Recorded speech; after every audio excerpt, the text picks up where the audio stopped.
ഇവിടുത്തെ ഈ സ്കൂളിലെ നിയമങ്ങളും നിബന്ധനകളും അനുസരിച്ച് ഞങ്ങളുടെ വിദ്യാർത്ഥിനി വന്നാൽ വിദ്യാഭ്യാസം പൂർത്തിയാകുവോളം ആ കുഞ്ഞിനെ വിദ്യ നൽകാൻ ഞങ്ങൾ തയ്യാറാണ്. തലമറച്ചു വന്ന വിദ്യാർത്ഥിനിയോട് തലമറക്കരുതെന്ന് പറഞ്ഞ ടീച്ചറോട് ബൈബിളിലെ ഒരു വചനമാണ് എനിക്ക് പറയാനുള്ളത്. ശിരസ് മൂടാതെ പ്രാർത്ഥിക്കുന്ന ഏതൊരു സ്ത്രീയും തന്റെ ശിരസിനെ അപമാനിക്കുന്നു, അവളുടെ തല മുണ്ഡനം ചെയ്യുന്നതിന് തുല്യമാണത്. ഖുർആനിലല്ല, ബൈബിളിൽ പറയുന്ന വാക്യമാണിത്. അങ്ങനെ തല മറക്കരുതെന്നും മറ്റു മതാചാരങ്ങൾ സ്കൂളിൽ പ്രദർശിപ്പിക്കരുതെന്നും പറയാൻ മാത്രം എന്ത് അധികാരമാണ് ആ സ്ത്രീക്കുള്ളത്? ഹിജാബ് ഇസ്ലാമിന്റെ മാത്രം നിയമമാണെങ്കിൽ എന്തിനായിരിക്കും ആ ടീച്ചർ ധരിച്ചിട്ടുണ്ടാവുക?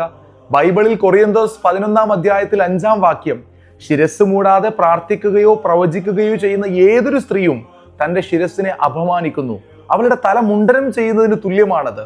അടുത്ത വചനം, സ്ത്രീ ശിരോവസ്ത്രം ഉപയോഗിക്കുന്നില്ലെങ്കിൽ മുടി മുറിച്ചു കളയട്ടെ.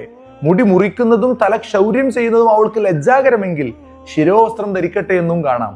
വേറെയും പല വചനങ്ങളിൽ ഇതുമായി ബന്ധപ്പെട്ട് പറയുന്നത് കാണാം. ഇനി ഹൈന്ദവ വേദങ്ങളിൽ നോക്കിയാൽ ഋഗ്വേദത്തിൽ പറയുന്നത് പതിവായി സ്ത്രീ ഭർത്താവിന്റെ മുമ്പിൽ വിനയത്തോടെ ഇരിക്കണം, അവൾ പരിമളമുള്ള വസ്ത്രം ധരിച്ച് തലയും മുഖവും മറക്കണം എന്നാണ്. പരശുരാമനെ കണ്ടപ്പോ രാമൻ പത്നിയായ സീതയോട് മൂടുപടം ഉപയോഗിക്കാൻ കൽപ്പിക്കുന്നുണ്ട്.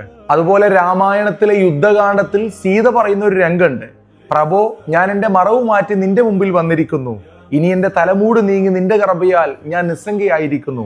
ഇവിടെയും തലമറക്കുന്ന വിഷയം പ്രതിപാദിച്ചത് കാണാം. ഹിന്ദുമതത്തിലെ വേദകാലഘട്ടത്തിലെ ഗൃഹസ്ഥാശ്രമ ജീവിതവുമായി ബന്ധപ്പെട്ട ഗ്രഹസൂത്രങ്ങളിൽ ഭർത്താവിന്റെ വീട്ടിൽ പ്രവേശിക്കുന്ന സ്ത്രീ തലമറക്കണമെന്ന് പറയുന്നത് കാണാം. ഇതുപോലെ സർവ്വമതങ്ങളിലും അംഗീകരിക്കപ്പെടുന്ന തലമറക്കലിനെ മറ്റു കുട്ടികളെ പേടിപ്പെടുത്തുന്നു എന്നൊക്കെ പറഞ്ഞ് ഒറ്റപ്പെടുത്തിയ ഈ ടീച്ചർ എന്ത് നന്മയാണ് സ്കൂളിൽ പഠിപ്പിക്കുന്നത്?